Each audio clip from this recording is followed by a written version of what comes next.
மற்றும் ஒரு அண்மை செய்தி, சென்னை எழும்பூரில் RSS அணிவகுப்பு நடைபெற்று வருகிறது. இதனை அண்மை செய்தியாக பார்த்துக் கொண்டிருக்கிறோம். இதுகுறித்த விவரங்களுடன் இணைகிறார் செய்தியாளர் தாமரைக்கனி. வணக்கம் தாமரைக்கனி, கூடுதல் விவரங்களை சொல்லுங்க.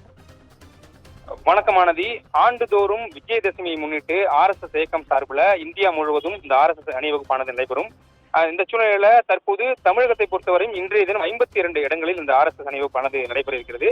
குறிப்பாக RSS இயக்கம் சார்பில் தமிழகத்தில் 58 இடங்களுக்கு அனுமதி கோரி கடந்த சில நாட்களுக்கு முன்பு தமிழக காவல்துறையிடம் அனுமதி கேட்டு ஒரு கடிதத்தை வழங்கியிருந்தனர். அந்த கடிதத்துக்கு மூலமாக பல்வேறு இடங்களுக்கு அனுமதியானது வழங்கப்பட மாட்டாது என காவல்துறை சார்பில் தெரிவிக்கப்பட்டிருந்த நிலையில உடனடியாக உச்சநீதிமன்றத்தில் வழக்கு தொடரப்பட்டு உச்சநீதிமன்றம் உடனடியாக 52 இடங்களில் RSS அணிவகுப்பிற்கு அனுமதி வழங்க வேண்டும் எனவும், மேலும் 6 இடங்களில கூடுதல் பாதுகாப்பு கொடுக்கப்பட்டு 58 இடங்களாக உயர்த்த வேண்டும் எனவும் உச்சநீதிமன்றம் அறிவித்திருந்தது. அந்த அறிவித்தின் அடிப்படையில் தற்போது இன்றைய தினம் தமிழகத்தில் 52 இடங்களில் தற்பொழுது இந்த RSS அணிவகுப்பானது நடைபெற்றுக் கொண்டிருக்கிறது. சென்னையை பொறுத்த வரைக்கும் மத்திய இணையமைச்சர் டாக்டர் எல் முருகன் தலைமையில இந்த RSS அணிவகுப்பானது சென்னையில் நடைபெறுகிறது.